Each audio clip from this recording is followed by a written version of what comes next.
Exactly 7 days since we broadcast spread rice into the swamp and pulled the water back off of it, and we've got great germination. Let's talk about how we got here.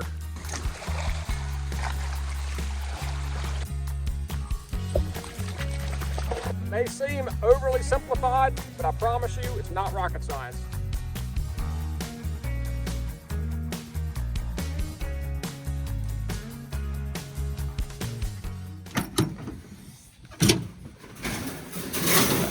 Caging here for the beaver. We are in our flagship property, the upper swamp. This is the first place we ever planted rice, man, 6-7 years ago, and we're back in here again to do another round of rice planting.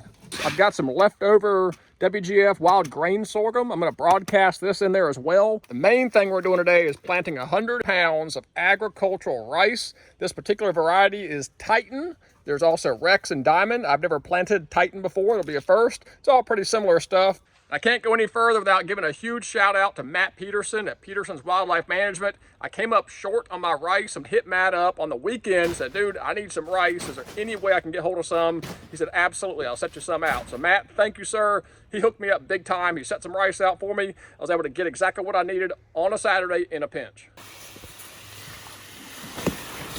Here we are, what we have coined to be the upper rice swamp, and we will plant everything you see that's open water as well as up into the rushes here. Gonna walk around with the jet sled, broadcast the rice into standing water, then we'll go down here and bust the beaver dam and suck all this water back off. Now here's the problem. This particular swamp, the beavers had left. We actually got all the beavers out of here. They left here for about 2 or 3 years. Well, they are back with a vengeance.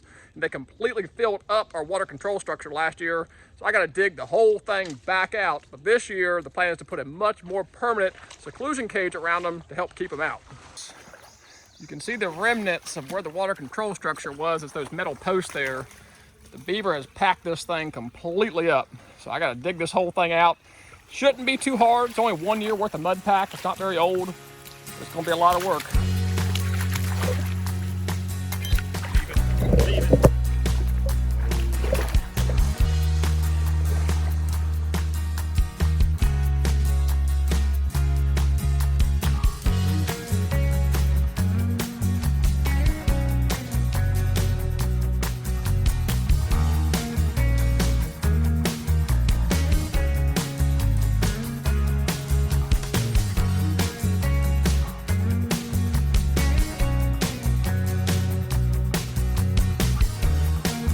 That's the nice thing about that water control structure is it can drain a lot of water quickly.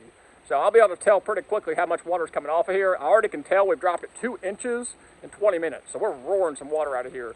So while we're waiting for that to drain, now I'm going to water seed our rice.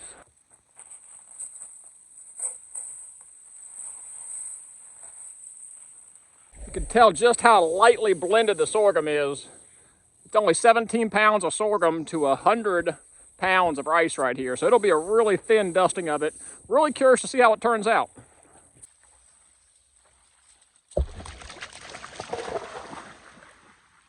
What you'll find is over time, as you keep this pond drawn down the summer, the bottom will actually firm up and harden where it's not as bad to walk around as year one. First year it was really muddy, but each year after that, when it sits all summer, it really starts to firm up this bottom. And it does not have to be perfect. Just in your mind, kind of keep an idea of where you've been, where you've not been, just trying to get a nice even coverage. Does not have to be heavy. It's like kind of like corn in essence, where you don't want it too heavy. You just want to scatter it evenly across the whole swamp. Cue the time lapse in 3, 2, 1, hit it.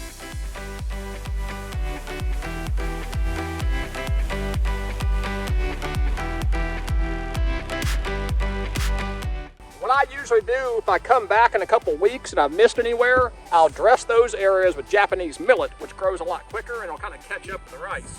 So I will come back in here and hit any bare areas. So again, doesn't have to be perfect. Do the best you can.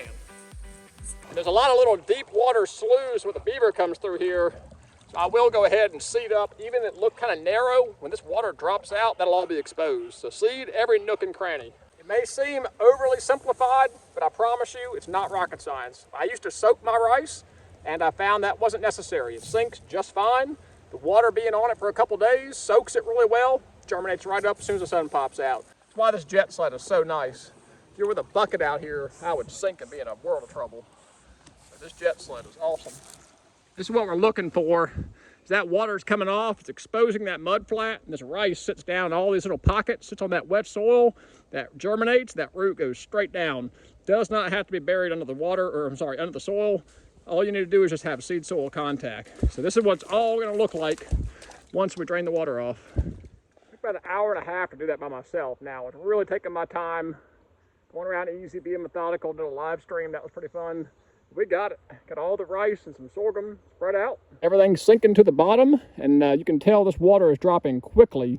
Pond level's all the way up here when we started, hour and a half later, all the way out here, and it's about to expose a lot of this swamp quickly. So this water is going to fall off of here really quick, but that is it for planting the rice. Phase 1, drain the pond, plant the rice. Phase 2 will be coming in here and keeping the beavers from jamming us up, because you want to keep the water off of this rice for a good couple weeks. Let it sprout, mature, come on up. You want to get at least 8 to 10 inches before water starts coming back onto it. Last year we got a lot of rain, and the rice really impressed me. It was half underwater its entire growing cycle and still matured, but you really don't want to smother it and stress it. Ideally, you keep the water off of it until it's mature, then you flood it. When I talk about water seeding and the water pressure pulling the seed down into the mud, that water pressure actually sucks that seed down into the soil, which is super cool. I know, we're ready to go, girl. It's nasty. Oh, baby ducklings. Back in here exactly 7 days later, and boy, I'm excited to see this. The swamp is drained, and we have got rice coming up just like I told you it would. This rice is off to the races here, and we have got a lot of it. I can see green sprouts across this whole thing. We still got a little bit of water left to go here. I'm gonna go check our water control structure, but 7 days after planting, the water is off and the rice is coming up. That was pretty cool. I walked up here in a wood duck with some ducklings. I guarantee you hatched out of this box over here. We're swimming across the swamp. Up over the dam is actually another swamp, so they've got plenty of water. But this is cool. You know those little ones are probably in here feeding on the rice too. So we're actually feeding spring duck hatch, which is kind of cool. This is the environment you are trying to create when you're looking at creating a duck hole and planting rice. The ability to suck this water off of here pretty quick, expose the mud flats, and let that rice germinate and come on up. It always seems that water needs to be fully taken off for that rice to germinate, start to come up, then you can put the water back on it once it's at least 6 to 8 inches high. It seems to be able to do a lot better that way. So you do need to be able to get that water off of it initially. Got the control structure here completely dug back out. Cage ran all the way around it. I've actually got some old wire in there. Goal really is just to mess with the beavers, make it as hard as possible for them to infiltrate until I can get back in here and build our permanent cage, but I'm gonna need some help for that. But for now, we are fully moving all the water off this swamp. Should be able to drain it in a day, no problem, get that last foot of water off. If you're interested in this style of water control structure, super easy DIY, cheap stuff, I'll put links in the description down below to direct you to some of those videos. Another thing I've done here is create kind of an obstacle course log jam for these beavers. This doesn't really keep them out, but what it does do is set a precedent for when I come back in here to trap. I can figure out where the beaver is coming through. This makes for a really easy trap set. Make it hard on them, make it obstructing, give a few pathways, then maybe come back in here and trap them. Till the next video, I really appreciate you guys watching. As always, God bless and take care.